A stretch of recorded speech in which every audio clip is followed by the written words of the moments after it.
You know I got to stay high, keep receipts for alibis. Enemy they eat from drive-bys. Ain't mine, cause mine's a suit disguise. As I swoop the skies high off that bullet tie, mixed with cushion of purple hairs. Master P loved it, shot me over a bag, and it was from there. And that to me is when my career started. Master P really, well, Priority obviously, but Master P, when that song came out, that's when everybody outside of California started noticing who I was. A hell of a launching pad for me. Yeah. Like, how would you describe, like, during your time growing up and coming up in Sacramento? I know you said that you were a single child, and you said you spent a lot of time by yourself. During that time, were you watching, like, horror flicks and stuff like that during that time? That's my favorite thing to do. I still do it to this day. You know what I mean? So, and I got a lot of things coming up too. I'm writing, mostly trying to get my my career movie done. You know what I mean? My, what do you call it? Like, how Tupac had his, and yeah. I'm mostly trying to get that done because I'm being real as can be in this motherfucker. So I want to get that done.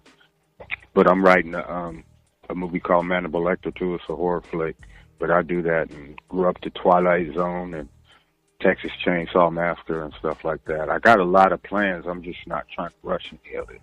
Right. That and exactly what you just said. That's what I was going to ask you, because how descriptive your songs and different songs I've heard and albums and how you put things together. I always thought, I'm like, he transition or take them thoughts and put it on the screen. That'll probably be crazy. So that's always been a goal, of yours to get on the screen. Yeah, definitely. Definitely. You know what I mean? Because, a lot of people talk to me about that too. You know what I mean? And they don't even really know what's already in my head too. So I'm kind of excited for all that stuff to surface. Right. And probably being down there in LA, probably best for that as well, huh? Even more. Right. Even more. Could be part of the reason I moved out here as well. Yeah. Yeah. Now, I was going to ask, as far as, before you signed with Strange Music, you said that they wanted to or had the opportunity like 4 years prior, but you had like things going on in your life during that time. Like, what was the initial thing that stopped you or held up the initial signing? Well, Black Market Records. I didn't really trust indies at the time because of what I went through with Black Market. It had nothing to do with Strange. You know what I mean? Travis is a way better business person. I come to find out later after I did sign. And he wasn't looking, he already had money, so he wasn't looking to jack me. So that's a regret that, that I kind of think about all the time. You know what I mean? Like, maybe I should have went and helped build Strange, because back then when they offered the first deal, I could have helped build Strange. You know what I mean? But by the time I had signed, Tech Nine had already built Strange to be powerful. Right. And, and like I said, I think off the record a little bit, I was saying how I just like interviewed X-Rated. So I was wondering, with him just coming home, is there in the plans of you guys like putting together a tour, collaborative album, or anything like that in the near future? Both. This is the plan for the tour is summertime. Summertime? I'm doing 3 tours. Yeah, I'm doing my own. I'm doing one with Twisted. I'm doing one with X. Because I've been gone from the game so long, so I got to get out there again. But me and X plan to do the tour this summer.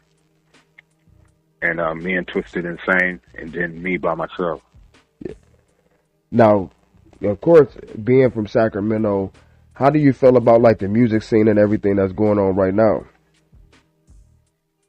Well, I feel that the lyrical hard hitters are not getting their due.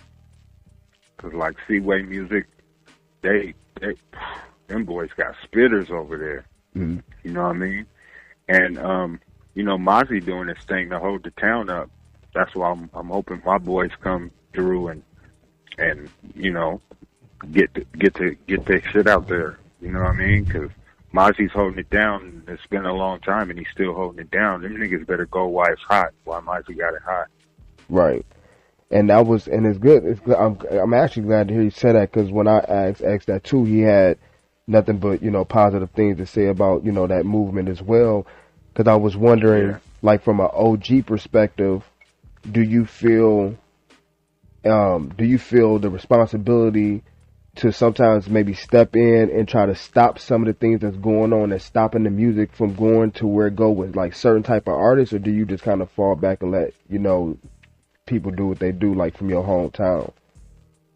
As far as Mozzy, he didn't need no help. He was already doing it, and I was happy, because who wants to be from a town that ain't really doing nothing musically if you're a musician? You know what I mean? So I was happy about that. I just hadn't heard his music.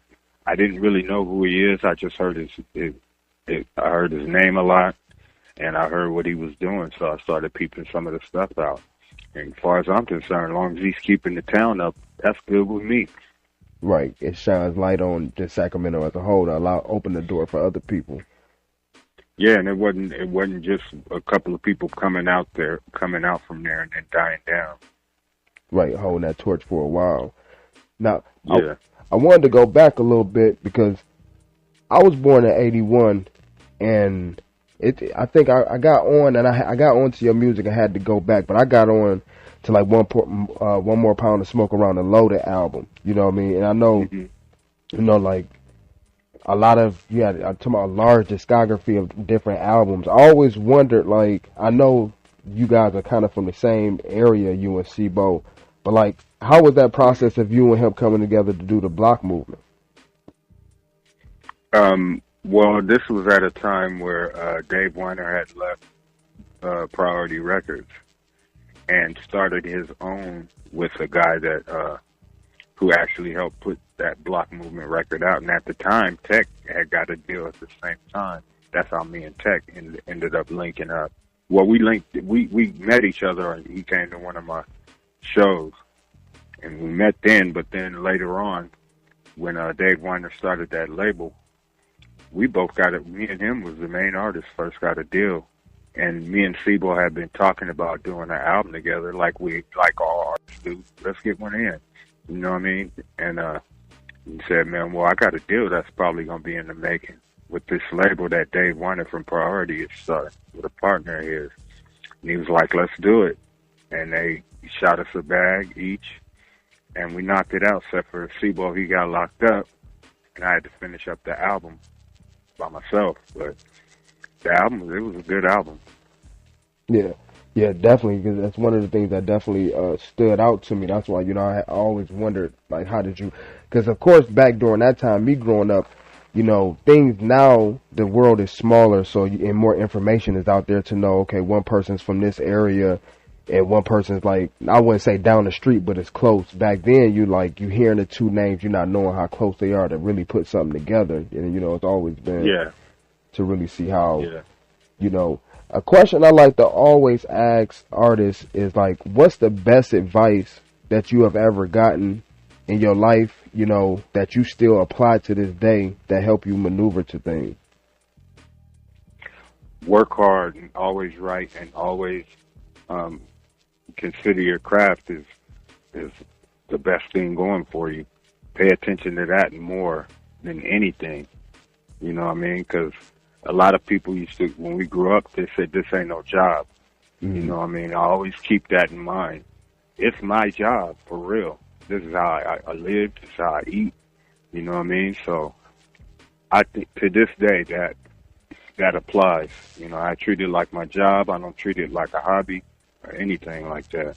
Yeah. That's what I would tell them. If you really want to do this and you're going to sacrifice not working, you better be serious about it. Not half-assed. Like I got some friends that, you know, they keep a job because they got kids. I probably wouldn't have did that. Well, I didn't. I had kids too. You know what I mean? I really picked this job. You know what I mean? Whether I was going to be homeless, living at a homie's house or whatever, I picked this. I chose this.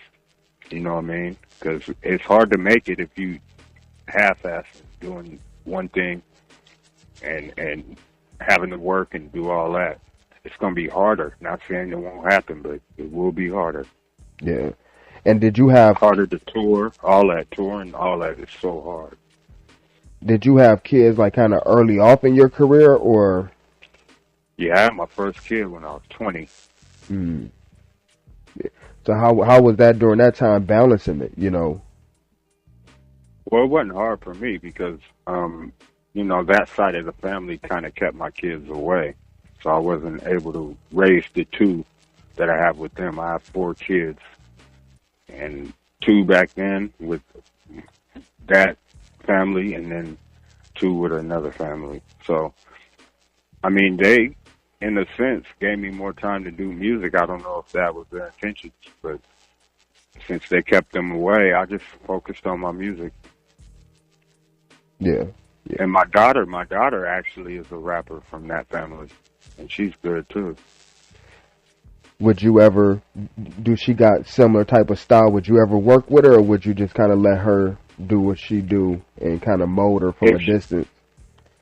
If she wanted to work together, we've done shows together. Mm-hmm. You know what I mean? And she has a similar style to mine.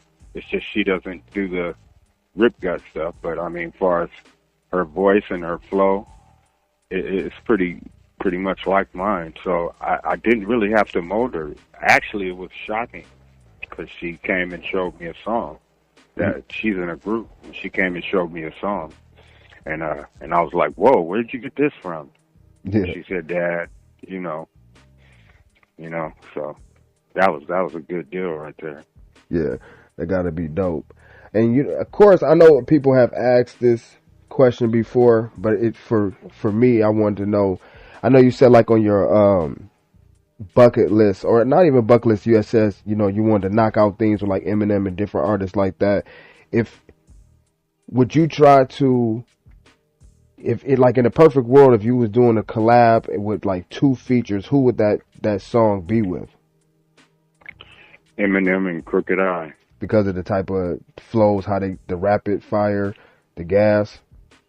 Yeah, and I wanna judge myself against those 2 rappers because to me, they care most about the lyrics and the flow more than any rapper that I've experienced. Man, to me, it's like 3 parts. It's like the mainstream, then you got the Tech Nines and Twister and Twisted Insane, the fast rappers. Even though we all can do all the styles, they choose to do that more in their careers. And then, the horrorcore. You know what I mean? But for them 2, it'd be about the lyrics. And I don't want to, like, say the name of, because I heard, they go real hard. I don't want to say the name of this particular crowd of, but is it Gigolo, the Juggalos? Oh, yeah, the Juggalos. Juggalos. Yeah.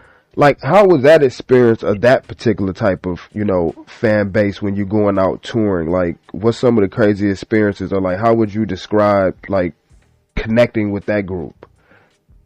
Well, grimy. Like, you go to the gathering, and it's like the gathering of Juggalos is grimy. Like, so many people staying the whole weekend, living in tents and not taking showers and all that, but they were just the nicest people, like a hippie thing. You know what I mean? And I respected, the Juggalos, their workflow. Like, them boys got fans. I see them, even when I toured this last tour was Strange, Juggalos is all over the place. You know what I mean? So they did their thing. Yeah. And they're, not really that type of rappers, but they knew how to do everything else. Merch, you know what I mean? Their merchandise is off the hook, you know what I mean? And their music is just regular. Right. If I'd have knew that going in, actually they tried to sign. They did. Just before Strange. And I didn't really know too much about them because I learned more about them when, I hooked up with Strange finally. So, yeah, they did that stuff right. I think maybe even Strange might have took some pointers from how they were handling their merch. Right. And all of a sudden, Strange start building buildings and getting their merch up.